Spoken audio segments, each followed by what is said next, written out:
ॐ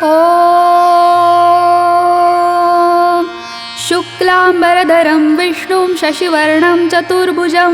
प्रसन्नवदनं ध्यायेत् सर्वविघ्नोपशान्तये। व्यासं वसिष्ठनप्तारं शक्तये पौत्रमकल्मषं पराशरात्मजं वन्दे शुकतातं तपोनिधिं। व्यासाय विष्णुरूपाय व्यासरूपाय विष्णवे नमो वै ब्रह्मनिधये वासिष्ठाय नमो नमः। अविकाराय शुद्धाय नित्याय परमात्मने सदैकरूपरूपाय विष्णवे सर्वजिष्णवे यस्य स्मरणमात्रेण जन्मसंसारबन्धनात् विमुच्यते। नमस्तस्मै विष्णवे प्रभविष्णवे।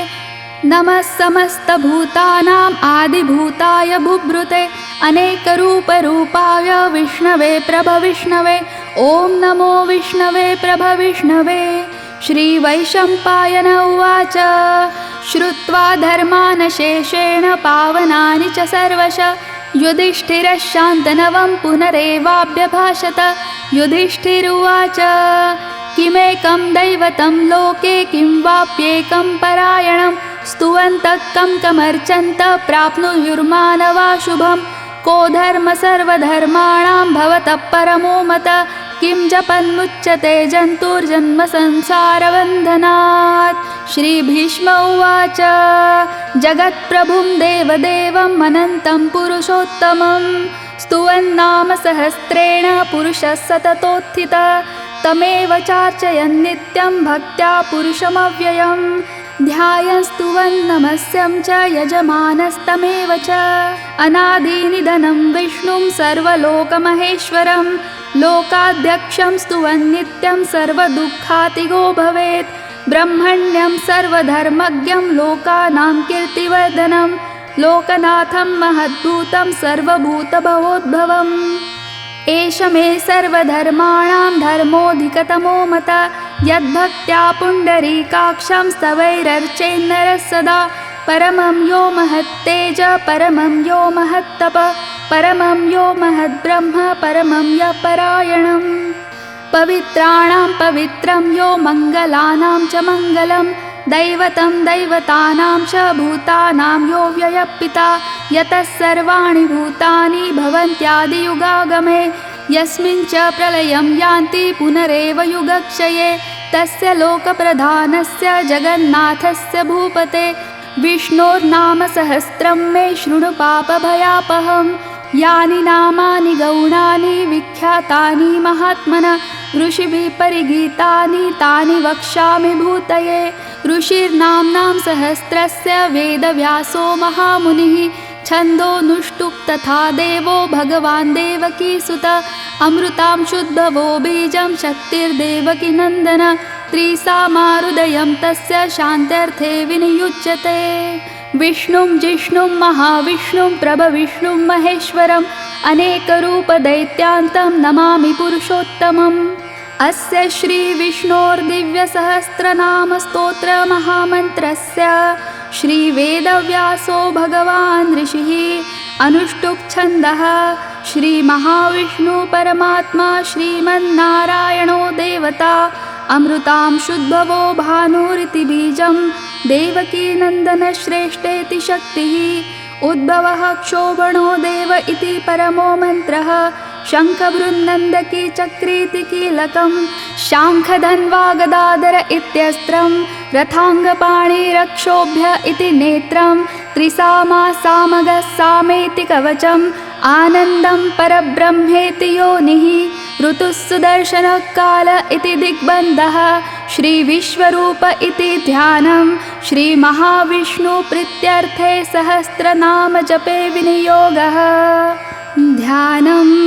श्रीरोदन्वत्प्रदेशे शुचुमणिविलसितसैकते मौक्तिकानां मालाक्लुप्तासनस्तस्फटिकमणिनिभैर्मौक्तिकैर्मण्डिताङ्गः शुभ्रैरभ्रैरदभ्रैरुपरि विरचिते मुक्तपीयूषवर्षैः आनन्देन पुनियादरिनलिनगदा शङ्खपाणिर्मुकुन्दः भुक्पादौ यस्य नाभिर्वियदरसुलनिलश्चन्द्रसूर्यौ च नेत्रे कर्णावाशा शिरोद्यौर्मुखमपि दहनो यस्य वास्तेयमब्धिः अन्तस्तं यस्य विश्वं सुरनरखगोभोगिगन्धर्वदैत्यैः चित्रं रम्यते तं त्रिभुवनवपुषं विष्णुमीशं नमामि। ॐ नमो भगवते वासुदेवाय। शान्ताकारं भुजगशयनं पद्मनाभं सुरेशं विश्वाधारं गगनसदृशं मेघवर्णं शुभाङ्गं लक्ष्मीकान्तं कमलनयनं योगिहृद्ध्यानगम्यं वन्दे विष्णुं भवभयहरं सर्वलोकैकनाथं मेघक्षामं पीतकौशेयवासं श्रीवत्साङ्गं कौस्तुभोभासिताङ्गं पुण्योपेतं पुण्डरीकायताक्षं वन्दे विष्णुं सर्वलोकैकनाथं। नमः समस्तभूतानाम् आदिभूताय बुभृते अनेकरूपरूपाय विष्णवे प्रभविष्णवे। सशङ्खचक्रं सकिरीटकुण्डलं सपीतवस्त्रं सरसीरुहेक्षणं सहारवक्षस्थलशोभिकौस्तभं नमामि विष्णुं शिरसा चतुर्भुजं छायायां पारिजातस्य हेमसिंहासनोपरि आसीनम् अम्बुदश्याममायताक्षमलङ्कृतं चन्द्राननं चतुर्बाहुं श्रीवत्साङ्कितवक्षसं रुक्मिणी सत्यभामाभ्यां सहितं कृष्णमाश्रये। ॐ विश्वं विष्णुर्वषट्कारो भूतभव्यभवत्प्रभु भूतकृद्भूतभृद्भावो भूतात्मा भूतभावना भूतात्मा परमात्मा च मुक्तानां परमागते अव्ययपुरुषः साक्षी क्षेत्रज्ञोऽक्षर एव च योगो योगविदां नेता प्रधानपुरुषेश्वर नारसिंहवपुः श्रीमान् केशवः पुरुषोत्तमः सर्वशर्वशिवस्थाणुर्भूतादिर्निधिरव्यय सम्भवो भावनो भर्ता प्रभवः प्रभुरीश्वर स्वयंभूः शम्भुरादित्य पुष्कराक्षो महास्वन अनादिनिधनो धाता विधाता धातुरुत्तम अप्रमेयो वृषिकेश पद्मनाभो मरप्रभु विश्वकर्मा मनुस्त्वष्टा स्थविष्ठस्थविरो ध्रुव अग्राह्य शाश्वत कृष्णो लोहिताक्ष प्रतर्दन प्रभूतस्त्रिककुब्धाम पवित्रं मङ्गलं परम् ईशान प्राणद प्राणो ज्येष्ठ श्रेष्ठ प्रजापति हिरण्यगर्भो भूगर्भो माधवो मधुसूदन ईश्वरो विक्रमी धन्वी मेधावी विक्रमक्रम अनुत्तमो दुराधर्ष कृतज्ञ कृतिरात्मवान् सुरेश शरणं शर्म विश्वरेता प्रजाभव अहः संवत्सरो व्याल प्रत्यय सर्वदर्शन अज सर्वेश्वर सिद्ध सिद्धि सर्वादिरच्युत वृषा कपिरमेयात्मा सर्वयोगविनिःसृता वसुर्वसुमना सत्य समात्मा संमितः सम अमोघ पुण्डरीकाक्षो वृषकर्मा वृषाकृति रुद्रो बहुशिरा बभ्रुर्विश्वयोनिशुचिश्रवाः अमृतः शाश्वतस्थाणुर्वरारोहो महातपाः सर्वगः सर्वविद्भानुर्विश्वक्सेनो जनार्दन वेदो वेदविदव्यङ्गो वेदाङ्गो वेदवित्कवि लोकाध्यक्ष सुराध्यक्षो धर्माध्यक्ष कृताकृत चतुरात्मा चतुर्व्यूहश्चतुर्दंष्टश्चतुर्भुज भ्राजिष्णुर्भोजनं भोक्ता सहिष्णुर्जगदादिज अनघो विजयो जेता विश्वयोनि पुनर्वसु उपेन्द्रो वामनप्रांशुरमोघः सुचिरोर्जित अतीन्द्रः सङ्ग्रहः सर्गो धृतात्मा नियमो यम वेद्यो वैद्य सदा योगी वीरः माधवो मधु अतीन्द्रियो महामायो महोत्साहो महाबल महाबुद्धिर्महावीर्यो महाशक्तिर्महाद्युति अनिर्देशवपु श्रीमानमेयात्मा महादृदृक् महेश्वासो महीभर्ता श्रीनिवासः सताङ्गति अनिरुद्धः गोविन्दो गोविदाम्पति मरिचिर्दमनो हंस सुपर्णो भुजगोत्तम हिरण्यनाभः सुतपा पद्मनाभ प्रजापति अमृत्यु सर्वदृक्सिंहा सन्धाता सन्धिमान् स्थिर अजो दुर्मर्षणः शास्ता विश्रुतात्मा सुरारिः गुरुर्गुरुतमो धाम सत्यः सत्यपराक्रम निमिषो निमिषस्रग्वी वाचस्पतिरुदारधीः अग्रणी ग्रामणी श्रीमान् न्यायो नेता समीरण सहस्रमूर्धा विश्वात्मा सहस्राक्ष सहस्रपात् आवर्तनो निवृत्तात्मा संवृत्त संप्रमर्दन अहः संवर्तको वह्निरनिलो धरणीधर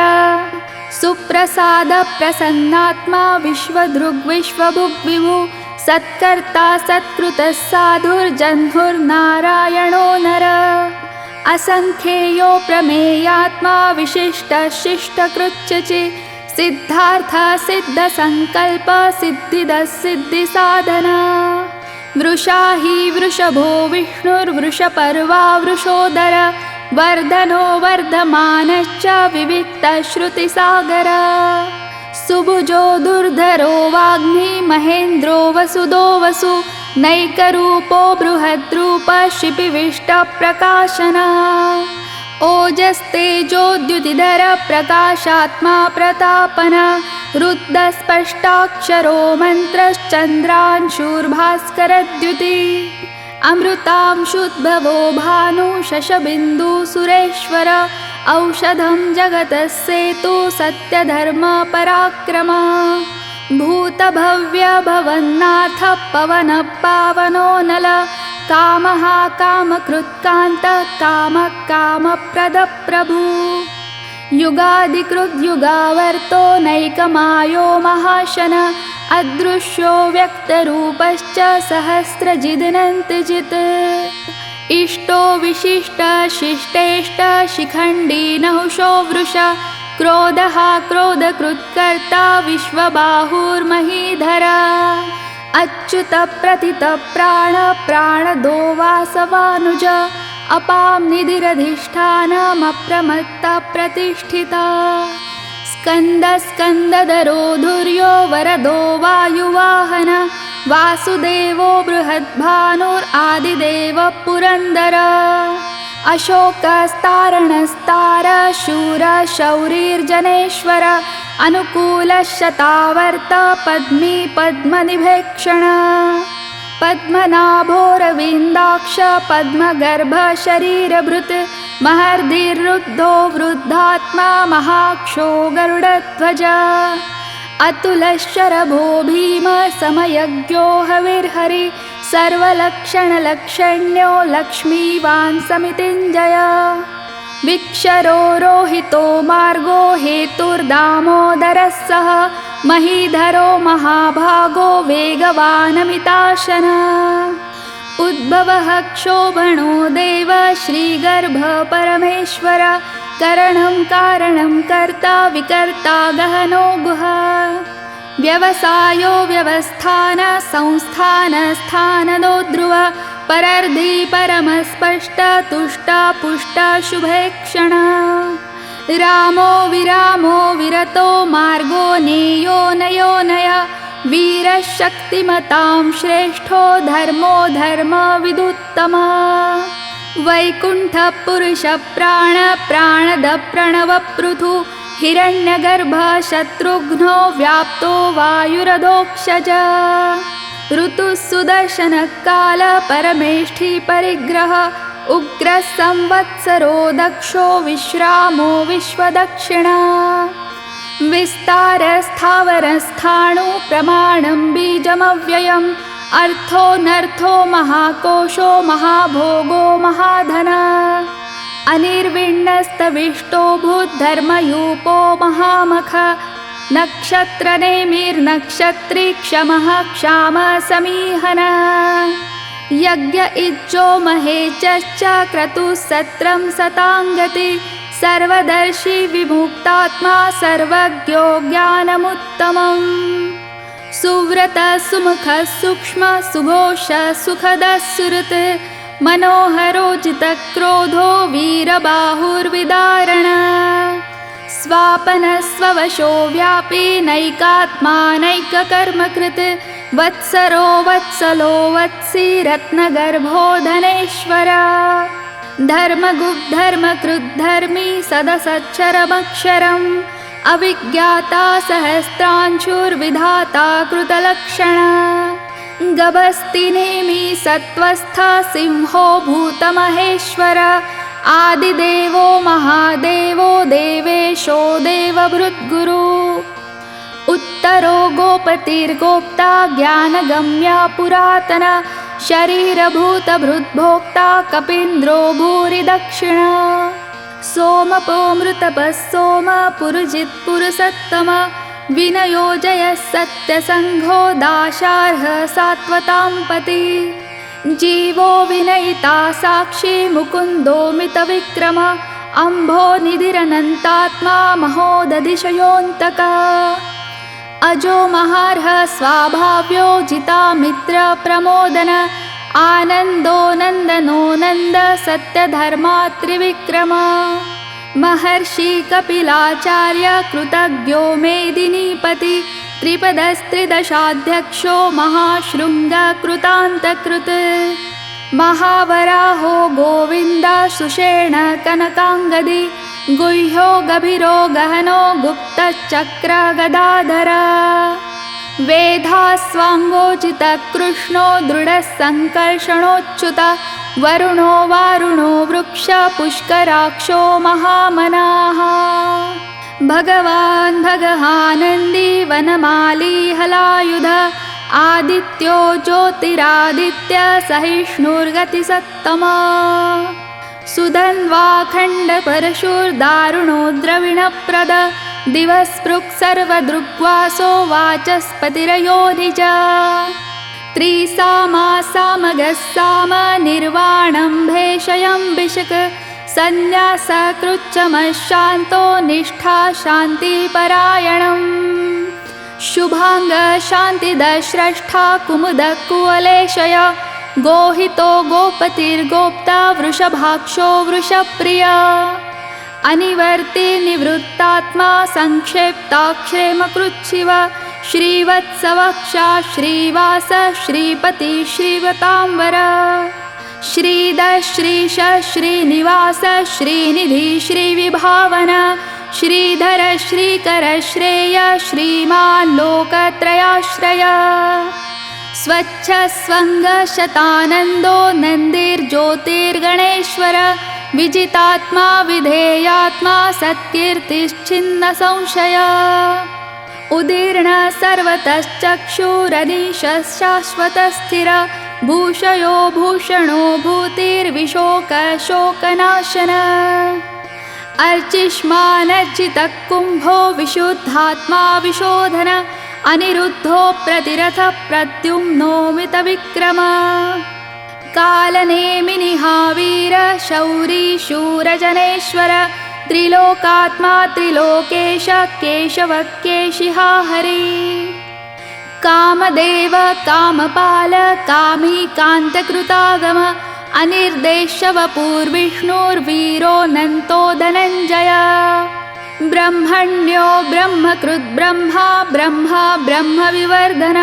ब्रह्मविद् ब्राह्मणो ब्रह्मी ब्रह्मज्ञो ब्राह्मणप्रिय महाक्रमो महाकर्मा महातेजा महोरग महाक्रतुर्महायज्वा महायज्ञो महाहवी स्तव्यस्तव प्रिय स्तोत्रं स्तुतिस्तोतारणप्रिय पूर्णपूरयिता पुण्य पुण्य कीर्तिरनामया मनोजवस्तीर्थकरो वसुरेता वसुप्रद वसुप्रदो वासुदेवो वसुर्वसुमनाहवे सद्गति सत्कृति सत्ता सद्भूति सत्परायण शूरसेनो यदुश्रेष्ठ सन्निवासः सुयामुना भूतावासो वासुदेव सर्वासु निलयो नल दर्पः दर्पदो दृप्तो दुर्धरोऽथा पराजिता विश्वमूर्तिर्महामूर्तिर्दीप्तमूर्तिरमूर्तिमान् अनेकमूर्तिरव्यक्त शतमूर्ति शतानन एकोनैकसवक्कः किं यत्तत्पदमनुत्तमं लोकबन्धुर्लोकनाथो माधवो भक्तवत्सला सुवर्णवर्णो हेमाङ्गो वराङ्गश्चन्दनाङ्गदी वीरहा विषमशून्यो घृताशीरचलश्चल अमानीमानदो मान्यो लोकस्वामी त्रिलोकधृक् सुमेधा मेधजो धन्य सत्यमेधाधराधर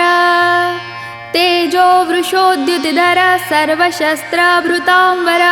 प्रग्रहो निग्रहो व्यग्रो नैकशृङ्गो गदाग्रज चतुर्मूर्तिश्चतुर्बाहुश्चतुर्व्यूहश्चतुर्गति चतुरात्मा चतुर्भाव चतुर्वेदविदेकपात् समावर्तो निवृत्तात्मा दुर्जयो दुरतिक्रम दुर्लभो दुर्गमो दुर्गो दुरावासो दुरारिहा शुभांगो लोकसारंग सुतन्तुस्तन्तुवर्धन इन्द्रकर्मा महाकर्मा कृतकर्मा कृतागम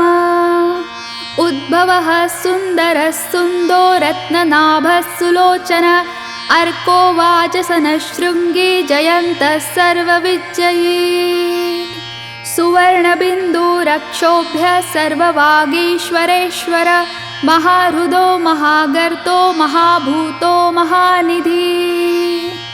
कुमुदः कुन्दरः कुन्द पर्जन्य पावनो निल अमृताशोऽमृतवपु सर्वज्ञ सर्वतोमुख सुलभः सुरतः सिद्धः शत्रुजिच्छत्रुतापन न्यग्रोधोदुम्बरोश्वस्तः चाणूरान्ध्रनिषूदन सहस्रार्ची सप्तजिह्वा सप्तैधा सप्तवाहन अमूर्तिरनघोचिन्त्यो भयकृद्भयनाशन अणुर्बृहत्कृशस्थूलो गुणभृर्निर्गुणो महान् अद्रुतस्वद्रुतस्वास्य प्राग्वंशो वंशवर्धन भारभृत्कथितो योगी योगीश सर्वकामद आश्रमः श्रमणक्षाम सुपर्णो वायुवाहन धनुर्धरो धनुर्वेदो दण्डो दमयिता दम अपराजितः सर्वसहो नियन्ता नियमो यम सत्त्ववान् सात्विकः सत्य सत्यधर्मपरायण अभिप्राय प्रियार्होर्ह प्रियकृत्प्रीतिवर्धन विहाय सगतिर्ज्योतिर्सुरुचिर्हुतभुक् विभु रविर्विरोचनः सूर्यः सविता रविलोचन अनन्तो हुतभुग्भोक्ता सुखदो नैकजोऽग्रज अनिर्विण्णः सदामर्षे लोकाधिष्ठानमद्भुत सनातनतमः कपिलः कपिरव्यय स्वस्तिदः स्वस्तिकृत् स्वस्ति स्वस्तिभुक् स्वस्ति दक्षिणा अरौद्र कुण्डली चक्री विक्रम यूर्जितशासन शब्दातिगः शब्दसः शिशिरः शर्वरीकर अक्रूरपेशलो दक्षो दक्षिणः क्षमिणां वर विद्वत्तमो वीतभयः पुण्यश्रवणकीर्तन उत्तारणो दुष्कृतिः पुण्यो दुःस्वप्ननाशन वीरः रक्षणः सन्तो जीवनपर्यवस्थितः अनन्तरूपोऽनन्तश्रीर्जितमन्युर्भयापः चतुरस्रो गभीरात्मा विदिशो व्यादिशो दिशा अनादिर्भुर्भुवो लक्ष्मी सुवीरो रुचिराङ्गद जननो जनजन्मादिर्भीमो भीमपराक्रम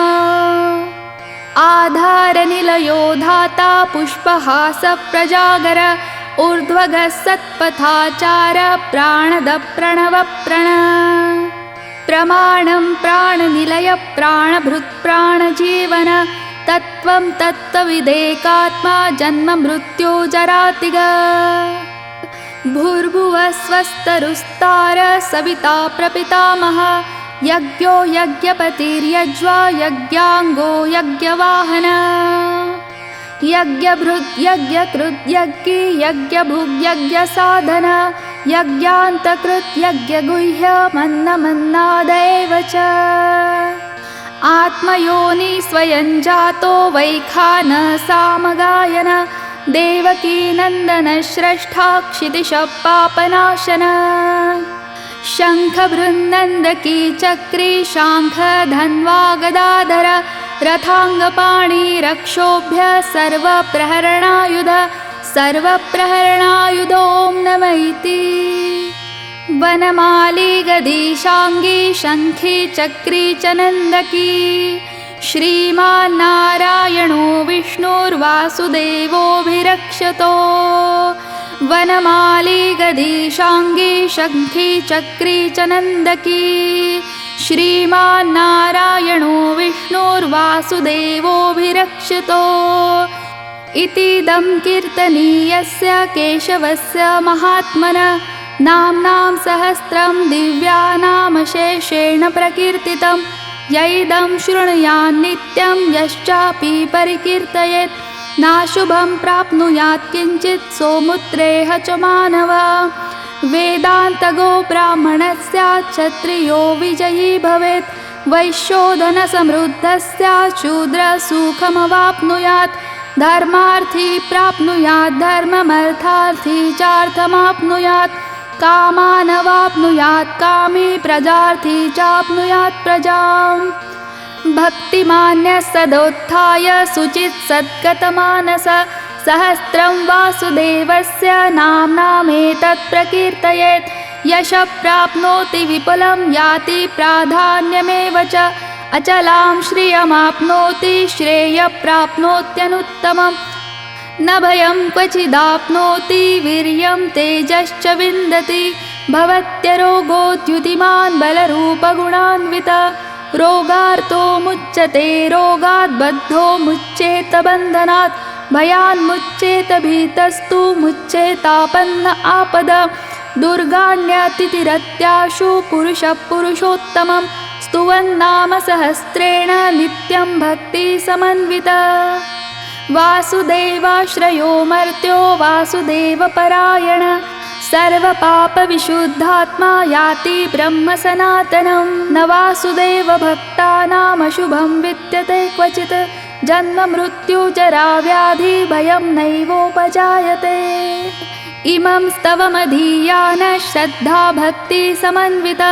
युजेतात्मसुखशान्ति श्रीधृति स्मृतिकीर्तिभिः न क्रोधो न च मात्सर्यं न लोभो नाशुभामति भवन्ति कृतपुण्यानां भक्तानां पुरुषोत्तमे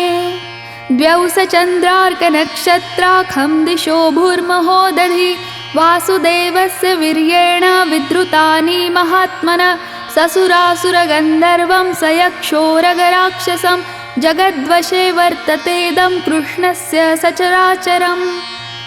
इन्द्रियाणि मनोबुद्धि सत्वं तेजो बलं धृति वासुदेवात्मकान्याहुः क्षेत्रं क्षेत्रज्ञ एव च सर्वागमानामाचार प्रथमं परिकल्पते आचार प्रभवो धर्मो धर्मस्य प्रभुरच्युत ऋषयः पितरो देवा महाभूतानि धातव जङ्गमा जङ्गमं चेदं जगन्नारायणोद्भवम् योगो ज्ञानं तथा साङ्ख्यं विद्या शिल्पादिकर्म च वेदाशास्त्राणि विज्ञानम् एतत् सर्वं जनार्दनात् एको विष्णुर्महद्भूतं पृथग्भूतान्यनेकश त्रिलोकान् व्याप्य भूतात्मा भुक्ते विश्वभुगव्यय इमं स्तवं भगवतो विष्णोर्व्यासेन कीर्तितं पठेद्य इच्छेत् पुरुषः श्रेय प्राप्तुं सुखानि च विश्वेश्वरमजं देवं जगतप्रभमव्ययं भजन्ति ये पुष्कराक्षं न ते यान्ति पराभवं न ते यान्ति पराभव ॐ नमः इति अर्जुन उवाच पद्मपत्रविशालाक्ष पद्मनाभसुरोत्तम भक्तानामनुरक्तानां त्राता भव जनार्दन श्रीभगवानुवाच यो मां नाम सहस्रेण स्तोतुमिच्छति पाण्डव सोऽहमेकेन श्लोकेन स्तुत एव न संशय ॐ नमः इति व्यास उवाच वासनाद्वासुदेवस्य वासितं भुवनत्रयं सर्वभूतनिवासोऽसि वासुदेव नमोऽस्तु ते। श्रीवासुदेव नमोऽस्तु ते। ॐ नमः इति। पार्वत्युवाच केनोपायेन लघुना विष्णोर्नाम सहस्रकं पठ्यते पण्डितैर्नित्यं श्रोतुमिच्छाम्यहं प्रभो। ईश्वर उवाच श्रीराम राम रामेति रमे रामे मनोरमे सहस्रनाम तत्तुल्यं रामनाम वरानने। श्रीराम राम रामेति रमे रामे मनोरमे सहस्रनाम तत्तुल्यं रामनाम वरानने। श्रीराम नाम वरानन। ॐ नमः इति। ब्रह्मोवाच नमोऽस्त्वनन्ताय सहस्रमूर्तये सहस्रपादाक्षिशिरोरुबाहवे सहस्रनाम्ने पुरुषाय शाश्वते सहस्रकोटियुगधारिणे नमः। सहस्रकोटियुगधारिणे नमो। ॐ नमः इति। सञ्जय उवाच यत्र योगेश्वरः कृष्णो यत्र पार्थो धनुर्धर तत्र क्षीर्विजयो भूतिर्ध्रुवा नितिर्मतिर्मम। श्रीभगवानुवाच अनन्याश्चिन्तयन्तो मा ये जना पर्युपासते तेषां नित्याभियुक्तानां योगक्षेमं वहाम्यहम्। परित्राणाय साधूनां विनाशाय च दुष्कृतां धर्मसंस्थापनार्थाय सम्भवामि युगे युगे। आर्ता विषण्णा शिथिला च भीता घोरेषु च व्याधिषु वर्तमाना संकीर्त्य नारायणशब्दमात्रं विमुक्तदुःखा सुखिनो भवन्तु। कायेन वाचा मनसेन्द्रियैर्वा बुद्ध्यात्मना वा प्रकृते स्वभावात् करोमि यज्ञत् सकलं परस्मै नारायणायेति समर्पयामि।